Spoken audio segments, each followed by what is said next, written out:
পূর্বের ক্লাসেই আমরা শ্যাল উইলের ব্যবহার জেনে নিয়েছিলাম। আজকে জানব ক্যান এবং কুডের ব্যবহার।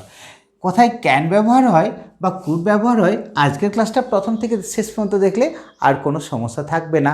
অথবা ক্যান বা কুডের ব্যবহার নিয়ে যদি কোনো আমাদের ভুল ধারণা থেকে থাকে, আজকের ক্লাসের পর সেটাও দূর হয়ে যাবে।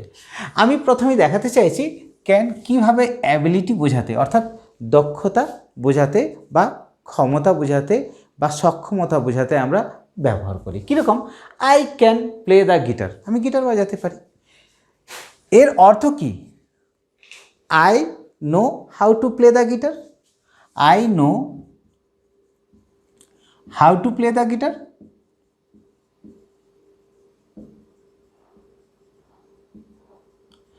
I am able to play the guitar, I am able to play the guitar।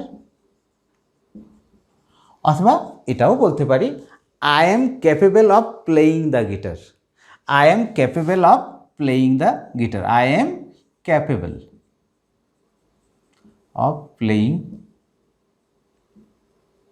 the guitar। তাহলে একটাই বাক্য এর অর্থ তিনভাবে আমরা করতে পারি যে আমি গিটার বাজাতে পারি, এবং এটা বর্তমানে বোঝাচ্ছে, তাই না? এরপর ক্যান থেকে কুড আমরা অনেক সময় পাস্ট টেন্স রূপে দেখে থাকি। সব জায়গায় কিন্তু এটা হয় না, বিশেষ বিশেষ কিছু ক্ষেত্রেই আমরা ক্যানের পাস্ট ফর্ম রূপে কুড ব্যবহার করতে পারি। কীরকম? He could play the guitar, say guitar বাজাতে পারত বাট এখন পারে না। এক্ষেত্রে আমি আই বলেছি, এক্ষেত্রে যদি আই করে দিই আরও ভালো লাগবে। I could play the guitar, it means I knew how to play the guitar, আমি জানতাম কীভাবে গিটার বাজাতে হয়। I was able to play the guitar, আমি গিটার বাজাতে সক্ষম ছিলাম। অথবা I was capable of playing the guitar, একই অর্থ আসছে। অর্থাৎ এক্ষেত্রে ক্যান এর পাস্ট ফর্ম হচ্ছে কুড, অর্থাৎ অতীতকালে আমি বাজাতে পারতাম, এখন কিন্তু পারি না।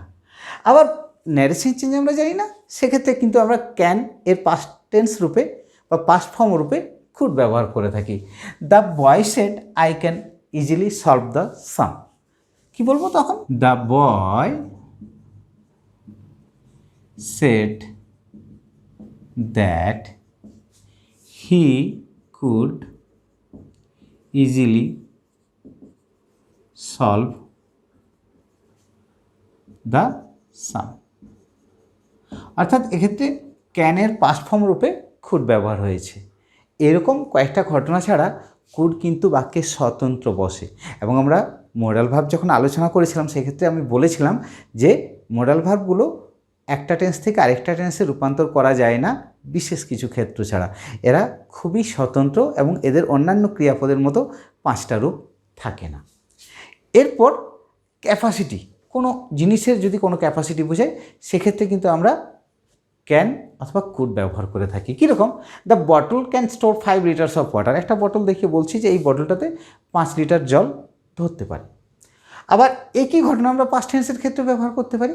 The bottle could store 5 litres of water, একটা সময় বটলটার ক্যাপাসিটি ছিল 5 লিটার জল ধারণ করার, কিন্তু এখন ধারণ করতে পারে না, তার সেটা নষ্ট হয়ে গেছে অথবা ফুটো হয়ে গেছে অথবা খারাপ হয়ে গেছে, এরকম হতে পারে। সেক্ষেত্রেও ক্যানের পাস্ট ফর্ম রূপে কুড ব্যবহার করতে পারি। এরপর আমরা পারমিশন নেওয়ার ক্ষেত্রে ক্যান, কুড এবং মে তিনটে মডাল ভার্বের খুব প্রয়োগ করে থাকি। এখনই আমরা জেনে নেব কোথায় মে ব্যবহার করব, কোথায় কুড অথবা কোন কোন ক্ষেত্রে আমরা ক্যান ব্যবহার করব। ক্যান আই কাম ইন, আমার বন্ধুরা আছে অথবা আমার ছাত্রছাত্রীরা আছে অথবা আমার খুব ক্লোজ কেউ আছে, যেখানে আমার বেশি ফর্মালিটি দেখানোর প্রয়োজন নেই, আমরা ভিতরে আসতে পারি কি? তারা বললো হয়তো ইয়েস কাম ইন, চলে গেলাম। অর্থাৎ এটা মোর ক্যাজুয়াল ওয়ে বলতে পারি, ইনফর্মাল ওয়ে, ঠিক আছে। কিন্তু আমরা একটু অনুমতি নেওয়ার ক্ষেত্রে শিক্ষক মহাশয় ভিতরে আছেন, আমি বাইরে আছি, may I come in sir, may I come in sir আমরা বলি না? তো সেক্ষেত্রে ফর্মালিটি বোঝানোর জন্য আমরা কিন্তু মে এর ব্যবহার করি। আবার যদি আরও বেশি ফর্মাল ব্যবহার করতে হয়, আরও বেশি অনুমতি নেওয়ার ব্যাপার হয়, আরও বেশি রেসপেক্ট দেওয়ার প্রয়োজন হয়, তখন কিন্তু আমরা ক্যানের পরিবর্তে কুড, অর্থাৎ ক্যান বা মে এর পরিবর্তে কুড ব্যবহার করব। Could I use your mobile, কারো মোবাইল আছে, অপরিচিত কেউ, তাকে আপনার মোবাইলটা কি একটু ব্যবহার করতে পারি, সেক্ষেত্রে কিন্তু আরও বেশি মার্জিত ভাব দেখাতে হবে, আরও বেশি পলাইটনেস দেখাতে হবে। সেই জন্য এক্ষেত্রে ক্যানের পরিবর্তে কুড অথবা মেয়ের পরিবর্তে কুড ব্যবহার করেছি। অনুরূপভাবে এখানে আমরা বলতে পারি কুড আই কাম ইন, অর্থাৎ ভিতরে এমন কেউ লোক আছেন বা এমন কোনো ব্যক্তি আছেন যাদের কাছে ভিতরে ঢুকতে পারাটা একটা সৌভাগ্যের বিষয় অথবা খুবই গুরুত্বপূর্ণ ব্যাপার। সেক্ষেত্রে আমি পলাইটনেস দেখানোর জন্য বললাম কুড আই কাম ইন, আমি কি ভিতরে আসতে পারি। আমরা এরকমভাবে ক্যান, কুড এবং মে অনুমতি নেওয়ার ক্ষেত্রে ব্যবহার করে থাকি। নিষেধ করার ক্ষেত্রে বা অনুমতি দেওয়ার ক্ষেত্রেও কিন্তু আমরা ক্যান ব্যবহার করে থাকি। ইউ ক্যান গো নাও, তুমি যেতে পারো। ইউ ক্যান কাম ইন, তুমি আসতে পারো। ইউ ক্যান নট গো দেয়ার, তুমি সেখানে যেতে পারো না। অর্থাৎ নিষেধ করা অর্থেও আমরা ক্যান ব্যবহার করে থাকি। তাহলে আমরা এখানে জানলাম ক্যান এবিলিটি অর্থে ব্যবহার হয়, সেটা প্রেজেন্ট ফর্মেও হতে পারে, পাস্ট ফর্মেও হতে পারে। ক্যান ক্যাপাসিটি, কোনো জিনিসের দক্ষতা বা ক্ষমতা বোঝাতে আমরা ক্যান ব্যবহার করে থাকি। সেক্ষেত্রে তার প্রেজেন্ট ফর্মে ক্যান, পাস্ট ফর্মে কুড ব্যবহার করব। অনুমতি দেওয়া অথবা অনুমতি নেওয়া অর্থেও আমরা ক্যান, কুড এবং মে ব্যবহার করে থাকি। মে এর ব্যবহারটা মোস্ট ফর্মাল, সব জায়গায় আমরা মেয়ের প্রয়োগ করে থাকি। কিন্তু যখন খুব কাছের লোক হবে বা যেখানে অনুমতি নেওয়াটাই খুব বড় ব্যাপার নয়, তবুও বলার জন্য বলা, সেক্ষেত্রে আমরা মে ব্যবহার না করে ক্যান ব্যবহার করতে পারি। যেমন can I come in, you can come in, এরকম হতে পারে।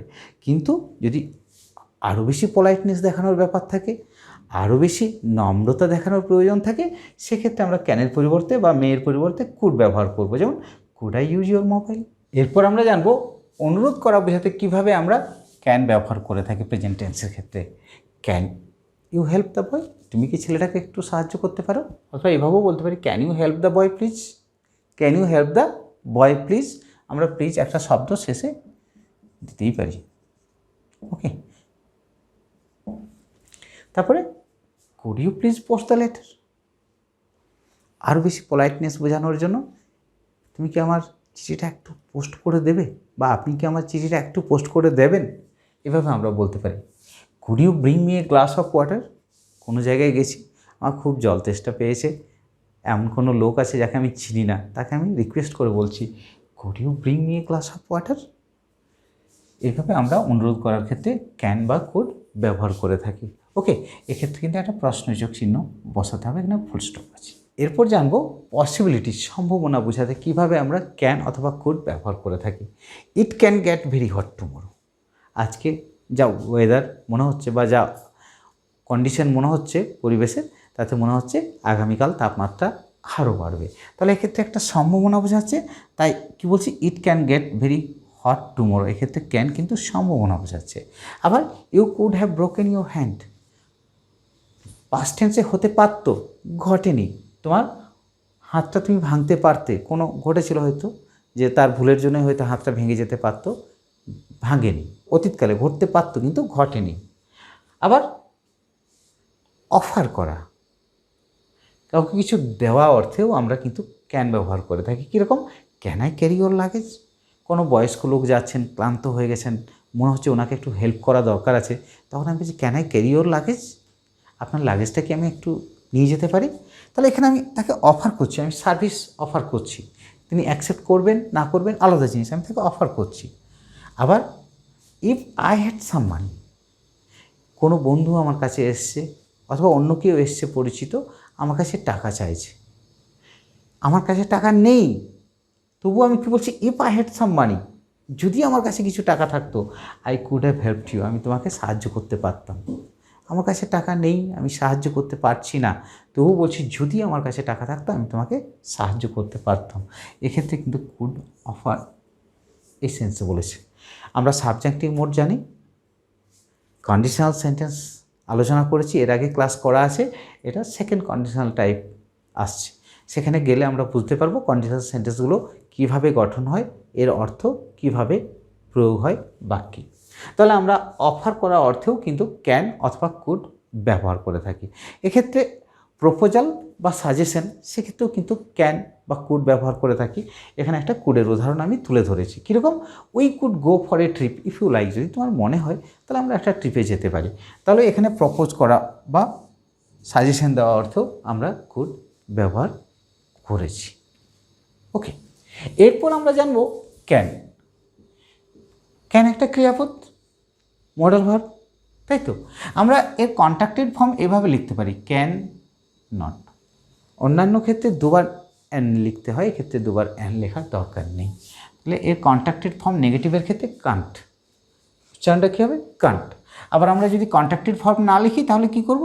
ক্যান নট, একটা ওয়ার্ড, এটাই হচ্ছে ফর্মাল। ক্যান নট একটা ওয়ার্ড রূপে। অনেক সময় ক্যান নট আলাদা আলাদা লেখা হয়, ক্যান নট, এটা ইনফর্মাল। এই ধরনের লেখা ব্যবহার না করাই ভালো। আমরা যখন বাক্যে লিখব ক্যান নট এইভাবে একটা ওয়ার্ড রূপে লিখব, অথবা কন্ট্রাক্টেড ফর্ম রূপে যদি লিখতে চাই তাহলে ক্যান্ট। অন্যভাবে কুড, এর কন্ট্রাক্টেড ফর্ম নেগেটিভ রূপে কী হবে? Could, couldn't, couldn't. Okay, couldn't. অথবা আমি যদি কন্ট্রাক্টেড ফর্ম রূপে না লিখি, এক্ষেত্রে কিন্তু দুটো আলাদা আলাদা শব্দ, এলডি কুড নট। ওকে, এভাবে আলাদা আলাদা লিখব। এরপর ক্যানের আরও কিছু প্রয়োগ আমাদের জানা দরকার আছে। কোকোকোলা পায় না, পেপসি পায়, থামস আপ হয়, এগুলো কিন্তু টিনের একটা কন্টেনার থাকে। সেক্ষেত্রে কিন্তু সেই ক্যানকে আমরা কি বলি? ক্যান রূপেই জানি। তাহলে দ্য কোক ক্যান। এক্ষেত্রে ক্যান একটা নাউন, যার অর্থ কিন্তু container.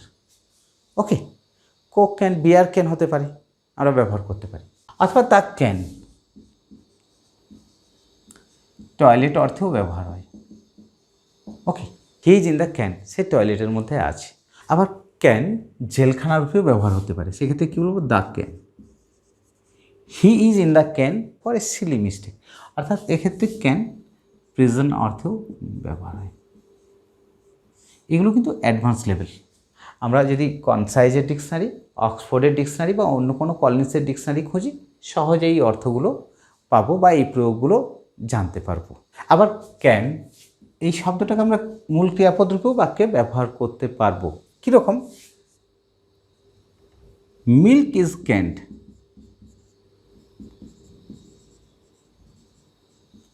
To keep it fresh. তাহলে আজকের ক্লাসে জানলাম ক্যান এবং কুড এই দুটো মডেল ভার্ব বাক্যে কীভাবে ব্যবহার হয়। ক্যান অথবা কুড এবিলিটি বোঝাতে আমরা বাক্যে ব্যবহার করতে পারি, রিকোয়েস্ট করা অর্থে ব্যবহার করতে পারি, বাক্যে প্রস্তাব দেওয়া অর্থে ব্যবহার করতে পারি, কাউকে কোনো কিছু অফার করা অর্থে আমরা ব্যবহার করতে পারি, রিকোয়েস্ট করা অর্থে আমরা ক্যান বা কুড বাক্যে ব্যবহার করতে পারি। ক্যান এর কিছু কিছু ক্ষেত্রে পাস্ট ফর্ম রূপে আমরা কুড ব্যবহার করে থাকি। ক্যানের কন্ট্রাক্টেড ফর্মও আমরা জেনে নিয়েছি, কান্ট।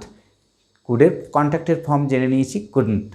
ক্যান নট দুটো আলাদা শব্দ হবে না, একটা শব্দ। কুড নট দুটো আলাদা শব্দ। ক্যান এই শব্দটাকে বাক্যে আমরা নাউন রূপেও ব্যবহার করতে পারি। ক্যান অর্থাৎ কন্টেনার, আবার ক্যান টয়লেট নির্দেশ করে, আবার ক্যান জেলখানা বা প্রিজনও নির্দেশ করে। ক্যানকে আমরা বাক্যে প্রধান ক্রিয়াপদ রূপেও ব্যবহার করতে পারি।